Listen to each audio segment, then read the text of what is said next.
Welcome to Give Us It podcast, where we dive into the world of ergonomics and workspace design to help business owners and executives boost productivity and comfort. I am your host, Wes Israelson, with Main Street Office, and our mission is to help provide expert advice as well as practical tips to transform the way you and your team work. Today we are on the lake. Again, we are at Pine View. The water is glass, which you guys can maybe not really see, but it's kind of a shame to not be surfing while we're doing the podcast. However, I've got a special guest here, Andrew. A little background. So we met Andrew through our operations manager, and we've done multiple jobs. Yeah. He's come and videoed multiple things. But other than that, I want Andrew to explain who he is and what he does. So Nomolos Creative, or Nomolos is who it is. Yep. Creators Cave is the other side, right? Yep. Yeah. And I'm also learning how to do a podcast from this guy, right? Yes, it's great. But You're doing great. this is Andrew, and Yes. I'm gonna have you introduce yourself, the Awesome. business, and Cool. all that. Well, Wes, thanks for having me. Yeah. So my name is Andrew. I own multiple companies, but the two primary ones are Nomolos Creative, which is Nomolos is Solomon backwards. That's kind of where it originates from. So I started Nomolos in 2021. With really the intention, we have this saying at Nomolos, it's creativity unspoken, but the longer length saying is where creativity lends itself to unspoken words. So in 2021, I was in a transitional period, just really trying to figure out what I wanted to do with my life. And I went back to my childhood. So this is kind of how I created Nomolos and how it came to be. I went back to my childhood, and as a child, I was very introverted. Like, you would Really? not, yes. Like, people are like, no, you are not. I was like, yes, I was very introverted. I was a kid that very well behaved. I would go to public places with my mom, and they'd be like, wow, your son is so, does he ever, my mom even thought, she literally said one day, she's like, I didn't even know you had friends. That's how introverted I was in elementary and junior high. So high school started coming out a little bit more. But I remember this moment. So my mom, she passed away in 2021 as well. So there was a lot of transitional periods there. But as a kid, my mom was a big dreamer. So my mom was a gospel singer. She was in the arts, all of these different things. And I remember as a child, she was a big dreamer. So she would have my sister and I write out vision and goals and dreams and all this. And this is when I'm 8, 9, 10, 11 years old. But I remember this particular moment, and this is where I'll get to Nomolos in a second, but this is kind of where the roots actually really started to sitting in. And I remember when I was 11 years old, I was a Disney Channel fanatic. Okay, so I was always watching Disney Channel all day long. And I remember my mom saying, okay, tonight just write down whatever you want, what you want to do. And I remember writing down in my journal, I still have it to this day, that I wanted to be in 2 Disney Channel, or Disney Channel original movie. And so fast forward a couple years later, so this is 11 years old, when I was 14 years old, I started dancing at the age of 12. So that's where the creativity, creative juices started flowing. Started dancing at the age of 12, and then fast forward when I was 14, my studio that I was dancing at got a call from his agency saying, hey, we want your students to try out for a movie. And we didn't know what the movie was at the time.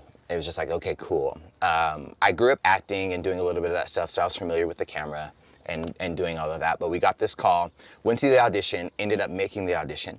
And it was for High School Musical 1 and 2. So I was a principal dancer in both of those movies. And I went back to the moment where I was like, oh my gosh. And it took me a minute because I didn't realize that I was actually walking in the dream that I had set, that I wrote this down previously at the age of 11.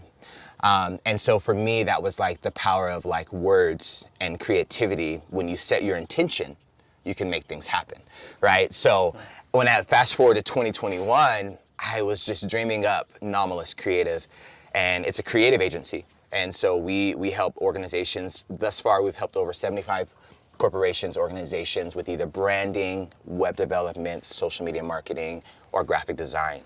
And I was dreaming up, and these 2 words came, creativity unspoken, because I remember that moment as a child where I was so introverted, but I had a creative idea. But it was unspoken to the natural world, right? It was unspoken. I didn't really say much about it. I wrote in my little journal because I'm is this really gonna happen? I don't know if this is really gonna happen. And so I was you know what? I wanna create a company that not only builds culture and has great culture, but we can help organizations, entrepreneurs, small businesses bring their creative ideas to life by lending our resources. And so that's where Nomolos starts. And then fast forward even now, 2021, my buddy Adam and I, we opened up a production studio, and that's where we do commercial work or short videos, which you've been in the studio, and podcasts and do all of that, because I also wanted to create a place where people feel safe, because it's hard. It's hard to film, it's hard to do things, like especially if you're an entrepreneur, like people aren't used to that. And so we created this space called Creators Cave where we can house different types of people. So yeah, that's where it came from. Something interesting, I'm going to go a little different route, but you know, as a child, not that my parents did anything wrong, but they never told us to dream or scheme or write stuff or visions. And after going through business coaching and personal coaching, it's more intentional style writing, and it also gets you into the mindset you can believe what you can achieve, right? So if you start to write it, you can start to see it, you can start to say it, you can start to read it, and then you can start to almost feel it or start to believe it, right? Yeah. So it's really cool how your mom, who was someone, I mean, helped you to do that, and now it's pretty amazing. Yeah. What's I know a little bit about you, but what is, used to be a pastor, used to do, I mean, so talk a little bit about that and how that's gone into leadership, what that looks like. Yeah, so actually after I graduated high school, I went to Bible school in Bible college in Tulsa, Oklahoma. And that's where I got my pastoral leadership degree. Because I really, at the end of the day, like I love Jesus, but I also have a heart and a passion for people. At the core, it's like, I just love having conversations with people, like dreaming up with people, talking about the depths of their life and what's actually happening real time. And so I went to Bible college, did that, and I was in ministry for about 10 years. Full-time ministry. I did a church plant in Columbus, Georgia for about 4.5 years. Worked at a church in Albuquerque, New Mexico for about 3 years. And then in 2017, I moved back to Salt Lake City, which I was on staff at a church called The Well here, and still going really strong. And I was on staff there for about 4 years. They have about 3,000 non-denominational church, so there's about 3,000 people in attendance on a weekend. It's one of the largest non-denominational churches in Salt Lake City. But yeah, like, so my ministry background really, that's where I feel like I found the fundamentals of leadership. Because even in 2020, I like to tell people this story because I transitioned. I probably had like 5 different job titles within, like no joke, within 4-year span of this church. Like I was the downtown campus pastor, so I was preaching every Sunday. I preached twice, 10 a.m. and 5 p.m. And then I went to online campus pastor in 2020 because everything just shut down. And then I was worship and creative. And so I had all of these roles, but during 2020, I really learned and developed the art of team. And the fundamentals of building a team, because at the end of the day, you are as strong as your team is, right? So if you don't have a good team behind you, you can't go anywhere. And so in 2020, when everything was shutting down, there were people that just rallied around me and said, hey, we got you, let's do this. And no joke, and they're volunteers. Like, this is church volunteers. This is not like they're paid. I was really primarily one of the only paid, and maybe 2 other people that were helping. But when everything shut down, I had to like pivot my mindset, because some people were willing to come into the church and help and some people were not. And so in 2020, I built a team of about 70 volunteers that were just passionate about creativity, about the arts, audiovisual, all of this. And I really learned in those moments that when you create a culture of fun and create an environment that people want to be in, it ultimately builds everything around you. And so in 2020, the fundamentals and pastoring, what I really learned is just leadership. How to build a team, how to have fun, how to make it fun. And just have a place where the culture is not only ingrained in me, but ingrained in all of my volunteers and the people that were around me. So, It's really fascinating. I didn't grow up kind of grew up in the church, not really grew up in the church. And, you know, as I go through life in different stages, as well as become a father, and then obviously my wife is the most amazing thing to me. But being a husband or a father, Yeah. and then now a business owner, have team that feels like not just a team, but they feel like family. The coaching side of stuff that I've been through, they focused on, and I'd like your opinion on it just because we're kind of on the subject. So obviously business coaching or coaching can focus on financial, right? Yeah. They can focus on physical, but the relational side and the spiritual side of all that has to tie back into business and life and how you treat employees or how you treat customers. Because if it doesn't, then odds are you're not doing it in your own life with your family anyway. Right. Any advice you can give to people listening about the leadership side of keeping all of that tied together, not just the physical side, not just the financial side, but keeping relations strong, keeping some sort of spiritual side, whether you're religious or not. Yeah. Right? Yeah. No, that's a great question. So the way that I find it, I'm like, at the end of the day, we have businesses, we have life, we have all of these different things, but if you have no relationships, it's nothing, right? Yeah. And so sometimes I feel like as organizations and companies and different things and people that I've worked and come alongside with, we lose this idea of relationship. One of our core values at Nomolos, and it's on our website, is we believe in relationship over ideas. Meaning that like relationship is the first priority. It's like, and I tell my team this all the time. I'm like, if we have to revise something, we have technically, you know, on certain things, we have like a limit, like 2 revisions, blah, blah, blah, blah, blah. But if we have to go the 3rd, 4th, 5th to make sure that the relationship is built and is great, let's do that, right? And so for me, I think at the end of the day, the value that we place in relationships is of utmost importance all the way through. And it's the core, from marriage to family, right? To blood family, to friendships. And that's what I love about Main Street, because when I first started working with you guys a few years back, like I just remember sitting and we were just talking and hanging out, and it was just like, it felt like family. Because you guys do a really good job of setting that culture and setting that standard. It didn't feel like a transactional relationship. And even at Nomolos, we don't even call our clients clients. We actually have terminology, we call them collaborators, because I believe that clients is so transactional. It's like, here's this deal, shake on it, leave. Although we have to make those deals and we have to make those things happen. But at the end of the day, like, where's the collaborative piece? And so for me, it bleeds all the way across in all spectrums, from married life to kids to corporations to business. It just bleeds all over. So, and so something cool for us, and it still feels weird. A few people, I'm not going to name any names, I'm going to point at the person, feel weird maybe doing the same thing, right? But Alex, who's over the marketing side for the business, we want to start our e-commerce page. We want to do some ergonomic stuff. We get ready. I said, yes, let's get with Andrew, let's schedule. And then I show up and I'm like, oh, I don't want to do this. Like, there's people watching me. I'm going to be on camera. What if I mess up? Touch it, feel it, like everything, right? I'm sure I've messed up so many times. But for people listening today, not just in the leadership side, but on the creative side, what would you tell them in order just to keep going? Like, what would be the thing? Either don't stop, just make an attempt, write it out in a dream, and just go for it. Like, what's something you could give to someone trying to create their dream today? Either to get on film or to put on social media. What could you do to tell people?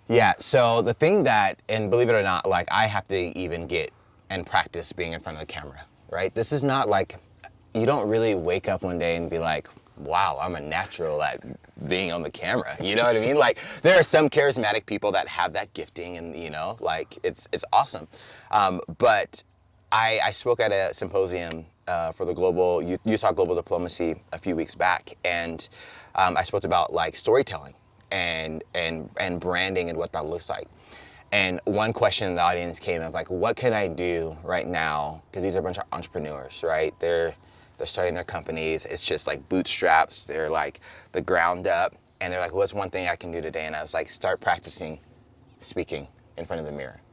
Because what people actually don't really understand even about me and my story and how I was a pastor for 10 years in speaking and public speaking and doing all that stuff, I actually used to have a stutter as a child. So I used to stutter all the time. I used to stumble over my words. I used to not know what I was saying. I didn't feel smart in the room. You know, like it was hard. But even when I was speaking every single Sunday, I'd get up at 4 a.m. every single Sunday. I'd be at the church at 4:30. Our service didn't start till 10 a.m., right? Just to give you a time frame. I'd be at the church at 4:30. I would use my voice recorder. I would run through my message 2 times before the first person even heard it. Then I would go to Starbucks down the street. I would listen to myself 1 time. I would change over my notes, and then I would preach at 10 a.m. I did this for a year and a half straight every single Sunday because I believe that you have to practice it. So the one thing that I would tell you to do is get your camera out, get your little iPhone, and just start recording. In the car. We see Wes do it, right? He's in the car. Hi, I'm Wes from Main Street. Hi, I'm Wes from Main Street. Yeah. He's in the car. He's just doing it. He's doing his thing, and I would just say practice over and over. That's the best way. So, in the coaching side of what I've gone through in my life, the coach would always say, you know, just ship it. Just do it, send it. Doesn't really, I mean, odds are people aren't going to see it, but to what my shirt says is consistent. You have to do it consistent to be able to build the reps, whether you work out, whether you eat healthy, whether you even... You can't just magically wake up one day and become an actor. Yeah. I mean, it doesn't work like that. Right. Maybe for 1 or 2 people in the world, maybe it can, right? Yeah. But, so the thing that I had adopted early on is you write it. Yes. Then you can see it. Then you can say it. Then you can hear it. And at that point, you can almost start to feel it, right? And then you start to believe it. So good. And then you live it. Yeah. So it's almost like a 7-step process to get it. So whether you're dreaming today, whether you're creating today, whatever it is in your business, in your life, it doesn't matter if you're an owner, it doesn't matter if you're an employee. Because odds are you're touching someone, a client, you're talking to someone who you can impact and or change their life. So how does, I mean, we've kind of talked a little bit about it, but how does ministry go into now creating, and when people come in awkward and like, hey, I want to do this thing, I want to do this thing today, and you know, I'm gonna highlight something too, because people don't know this, but a lady named Lola that works for Andrew, she's upstairs. He's got this amazing podcast, not just podcast, but I mean, Psych wall, production studio space, So we're downstairs going through this thing, and we're talking, and all of a sudden you just hear out of nowhere, it's almost magic.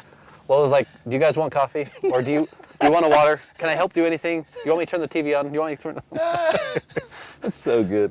And it's amazing to have good people, but people going through that or uncomfortable. Like, how do you help them get through the first couple stages? Yeah. So typically when people come in to the studio feeling very apprehensive or uncomfortable, I first try to, my thing is I try to make them laugh. I just like, hey, let's just ease on into this, right? Because I know it's hard for you. Like, you probably woke up stressed, like trying to figure this out. You've never been in front of the camera before, ever. So like, let's just laugh. So in my studio, and you've sensed it, hopefully, is that like, it's very joy filled, you know? And my team knows that it's like very joy filled. If we're not laughing throughout the day at least once or twice, then something's completely off, right? And so I try to make it feel joy filled, and then I just walk them through each step. And the beautiful thing about camera is that you can delete and start over, right? And that's why I'm like, we can delete it. If you really don't like it, we can delete it and we'll just start over. Let's just keep practicing and getting more engaged in it. You start getting more comfortable with it. And then now, like, there's collaborators that we have, and we've had them for over a year, and you would have never known if I would show you their first social media post to now, completely different, because they've gained comfortability, they've practiced it, and now they're embodying it, right? And so they're in that feel zone of like, oh, I actually believe that I can do this. And so that's the main thing is I try to make them feel as comfortable as possible. And it's truly amazing. Once, as people say, not make fun of, but in some ways laugh, I put my camera up, and oftentimes I'm recording myself doing my CSCs, which are conscious self-creation of who I believe I am in the future. So good. It ties into the team, it ties into the business, it ties into who I am, but it ties into being a father or a husband, and also that we're limited by what we believe we can do, not what we actually can do. It's just taking the steps. So I don't know if there's 300, 500, or 900 videos on my phone of me just talking to the camera. And it's how you do it. It's great. And reps are, there's reps. Reps is the only way to build muscle. Reps is really the only way to gain anything, right? Right. Something unique that maybe no one knows about Andrew. What would you say that is? Oh man. Well, I have this mantra that I really believe in, and is that if I start to get comfortable with something, that means I need to move to something else. And so for me, comfortability is not an option. So a lot of things that people don't really know about me is that everything that I'm stepping out, and just being confident in it doesn't mean I actually know how to do it. I'm just doing it and then just making it happen. It's like literally, I'm shipping it. I don't give a shit. You know what I mean? Like I'm just going at it because that's just the way that I adopted that mantra definitely in 2020. Because I was like, oh my gosh, I don't know what I'm doing. Like we built online from scratch, we didn't have it. We built so many things and we just had to keep moving. Like my team was the only team that was in the church building during the whole year of 2020, while everybody else was sitting at home doing their thing. And I was like, you know what? Like I have to get comfortable being uncomfortable. That's it. And if I start to get comfortable, then I know that's like my internal meter to gauge, okay, I need to step up and do something else. And something, talking about uncomfortable, I get to watch our sales team. I get to watch not just our design team, but our sales team and even some of our installers. But when customers come in, they're like, hey, I just need a chair. I just need a desk. And we're like, great. But you don't just need that, because you have to put in consistent reps to sit ergonomically straight. You also have to have the right tools to be able to do whatever you're doing, whether it's a computer, whether it's a camera, whether it's editing software, or even the right mics. Because the first podcast, I did not plug it in the right, and anyway, none of the audio went great. So I learned. I'm not great, but I'm still You're going. doing it. And I just wanted to give a little shout out. So a guy named Brian Pope in Tribe House. Elevated Office Mindset was the podcast. I've been posting stuff for about a year now. So I've been trying to do videos and just post, talk about ergonomics, office, everything, right? But he's like, Elevated Office Mindset, what the hell does that even mean? Right? And I'm like, well, I don't know what, I talk about the way people sit. And he's like, well, then call it give a sit, not give a you know what, but give a sit, where we care about the way you sit, right? So Nomolos, I think it spells something backwards, which you already said. Yeah, Solomon. What does that signify? What does that mean? So for me, just growing up in my background of being a believer, I was always intrigued with Solomon in the Bible, and just how much wisdom that he carried. And he carried so much wisdom that he was the wealthiest man, right? There's so many things that he did very well. There's also some things that he did not do very well that I've learned from. But that's where Nomolos came from, because I wholeheartedly believe that wisdom should be our first priority, in the sense of the Bible is really clear about like seeking wisdom and doing these different things and actually gaining knowledge. And even in our world, like we read, we study, we listen to podcasts, like that's getting wisdom, right? And so at the core form, the lowest form of like who Nomolos is that we believe that wisdom should be in all creativity.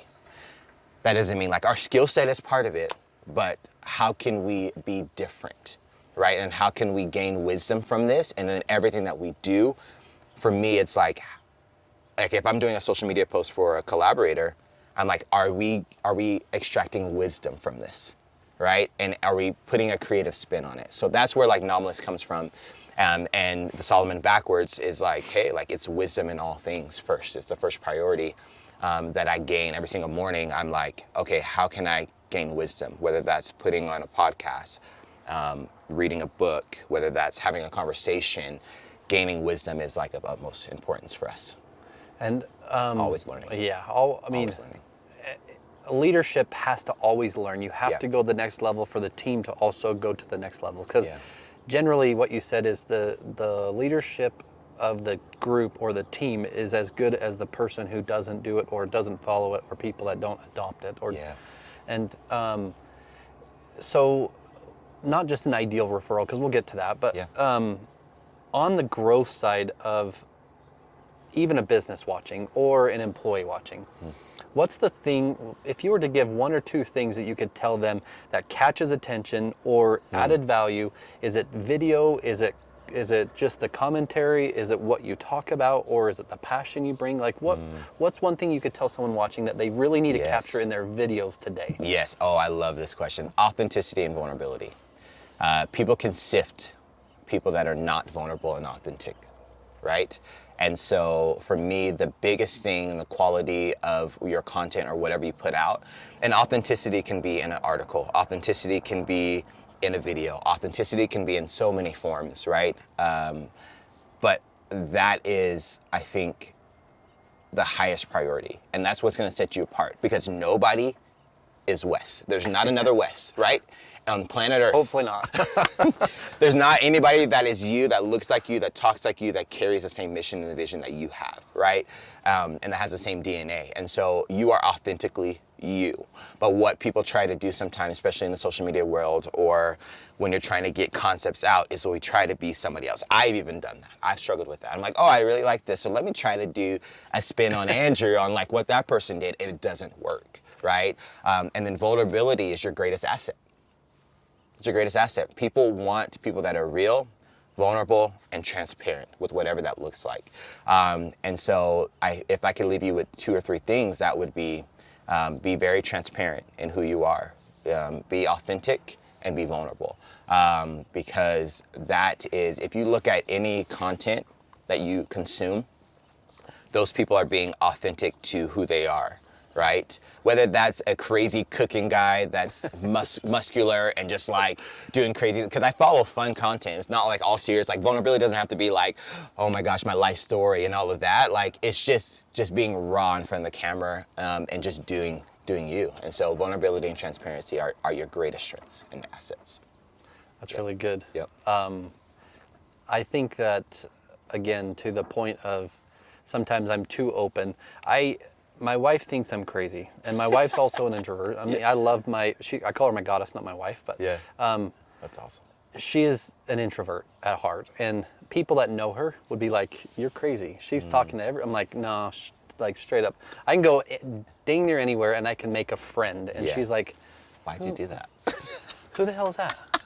I'm like, I don't know. I just met him. But me and him are connected. We're good. Like, we're probably gonna Go get lunch. So- Yes.